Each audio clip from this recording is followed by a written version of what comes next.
À l'heure de vos achats de Noël, les sites de vente sur Internet ont à nouveau cette année le sourire. Un Français sur deux y trouvera cette année encore son bonheur. Seulement, de nombreux bénévoles ont également découvert qu'Internet pouvait réserver de mauvaises surprises aux acheteurs en ligne. Alors pour éviter les arnaques en tout genre, ils ont choisi de les répertorier. Camille Bourléo et Antoine Mollet. Le concert de Rihanna à Bercy, Maxime Belloc rêvait d'y assister. L'an dernier, il achète donc 2 billets à bas prix sur Internet, sur un site baptisé Starlight. La commande doit arriver sous 24 heures. Le soir même, j'avais 220 € de débité sur mon compte bancaire. Mais pas les places. Mais pas les places. Il contacte le vendeur pour obtenir réparation, en vain. En tapant Starlight dans un moteur de recherche, il tombe alors sur le site lesarnaques.com, un site qui recense les arnaques sur Internet. Il découvre qu'il n'est pas le seul à s'être fait avoir. Le responsable des arnaques.com lui propose son soutien.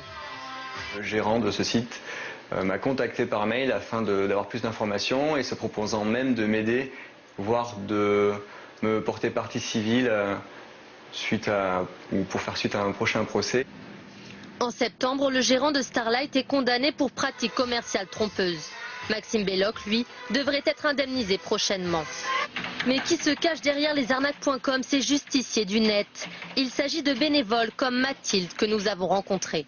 Sur le forum, elle répond aux plaintes des consommateurs qui s'estiment lésés et remonte à la source de l'arnaque. Une enquête qui s'avère dangereuse. Depuis quelque temps, l'association subit des attaques informatiques. Certains membres reçoivent même des menaces très personnelles, comme ce message à l'orthographe douteuse. Je te lâcherai jamais. Ton site met en péril ma société et ma famille. Moi, je préfère faire 10 piges et laver mon nom des horreurs que tu dis que te laisser continuer. Le président de l'association a reçu des mails assez agressifs, très menaçants. Son domicile a été surveillé. Des voitures se sont garées devant chez lui pour observer ce qui se passait. Pour Mathilde, pas de doute, ces intimidations sont l'œuvre de commerçants peu scrupuleux épinglés par l'association. Car le site dérange, il est l'une des sources d'information des autorités.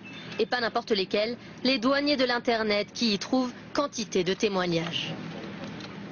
C'est des avis d'utilisateurs. En plus, ces sites, en fait, par rapport à une personne qui va se plaindre auprès de nous, là, du coup, comme c'est des forums, il y a beaucoup plus de personnes, en fait, qui se plaignent d'une même personne ou d'un même pseudo. Donc, du coup, effectivement, c'est des informations qui, pour nous, sont intéressantes. Intéressante et redoutable. Certains professionnels l'admettent, mieux vaut coopérer avec le site. Dans cette entreprise, un médiateur règle les litiges relayés par l'association. La vente parfaite ne peut pas exister pour chaque commande. Quand vous avez 20 000 commandes qui partent chaque jour, vous pouvez avoir une commande qui ne se passe pas bien. Et le fait que vous ayez un site qui puisse remonter cette information et vous la transmettre, c'est quelque chose de valeur. Face aux menaces, lesarnaques.com ont entamé plusieurs procédures judiciaires.